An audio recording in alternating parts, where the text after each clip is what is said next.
So most people know what actual possession is, meaning you have drugs or a gun on your person, on your waistband, in your pocket. But there's also constructive possession as well.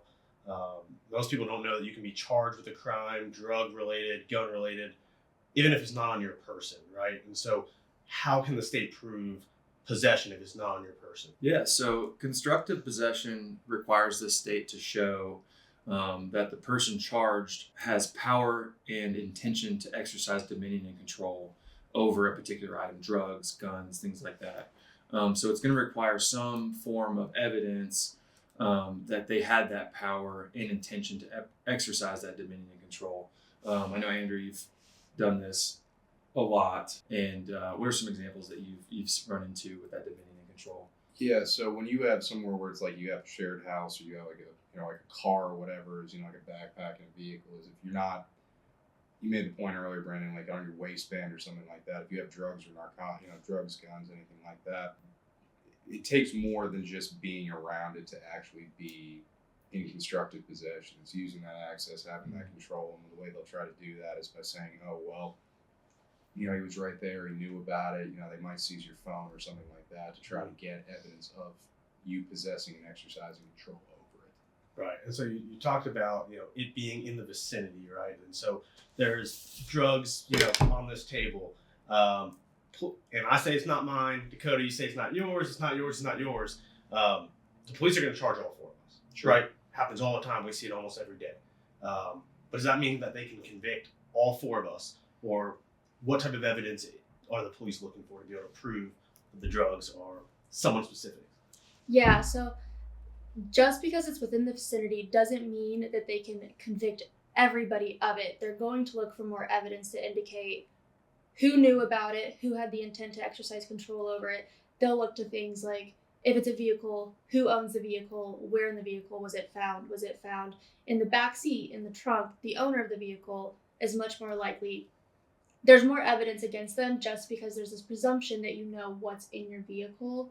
If it's a house, they're going to look to who owns the house, who has control over the different rooms in the house, just to show, who would have knowledge of that and who would have the power to exercise control over the items. Yeah, and you mentioned knowledge. So knowledge alone, right, is not sufficient. And that's why you talked about those other things that they're looking for. If it's a house, for example, like you mentioned, just because you have pieces of mail that have the address of the house on it within the residence, maybe in the room, that's not necessarily enough to prove constructive possession.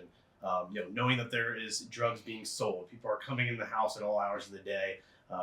There's drugs being sold out of the house, doesn't necessarily mean that you had constructive possession of those drugs, right? So there's a lot of evidence that they're looking for. As defense attorneys, we try to point out everything that's missing from that investigation, right? And I think the biggest thing that we look at is, do they fingerprint the drugs or the guns?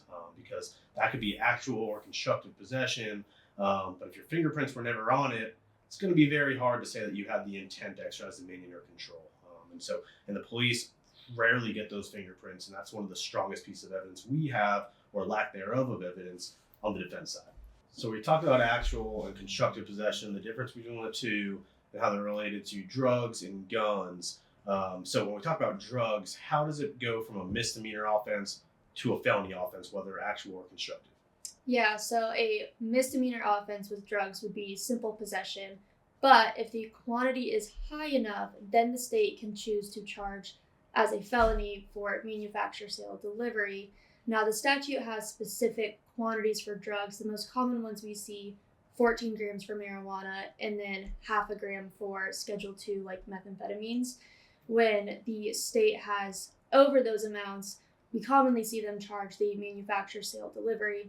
That's a felony, but they need more evidence to fully charge that. And I know we've had plenty of cases, we see it all the time. So Dakota, what do we usually argue, or what does the state need to actually convict for manufacture, sale, delivery? Yeah, so simply because you have an amount of drugs that are higher than that 14 grams or 0.5 grams, the state needs more to show that someone is selling or delivering those drugs. So they're going to need things like cell phone dumps for phones, text messages, something indicating that those drugs were sales. Things like corner baggies that indicate that these are going to be packaged for resale, scales, large sums of money in small denominations, things like that, that indicate that this is more than just a personal use situation, because half a gram of a Schedule II, such as meth, very likely could be for personal use and meet that simple possession casual exchange category.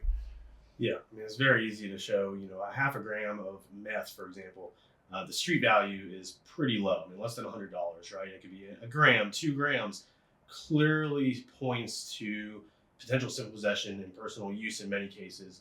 And as defense attorneys, we also look at what else was in the vehicle, right? So if there's drug paraphernalia showing use of the drug, but there's no scales, baggies, sums of cash, they don't get the phones, or the person has their phone on them, but they don't get a search warrant to search the contents of it.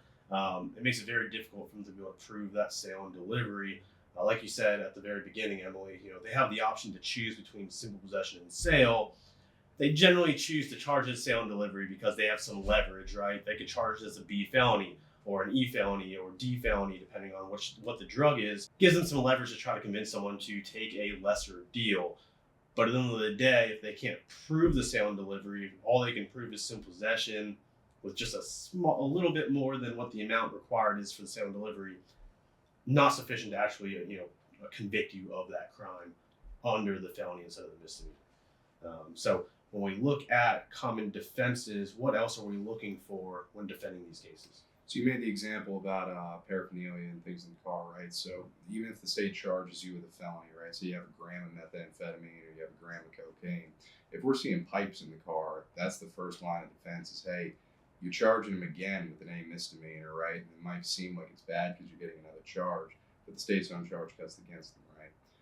Even if you're over the presumptive limit, like Emily talked about, there's ways to get around it, whether or not it looks more like a simple possession rather than the felony they're alleging. While weight and the indicators Dakota talked about are important, if it looks like a weight that a user might use, like you talked about, it looks a lot more like a simple possession, and we have a better argument at a hearing at any potential trial.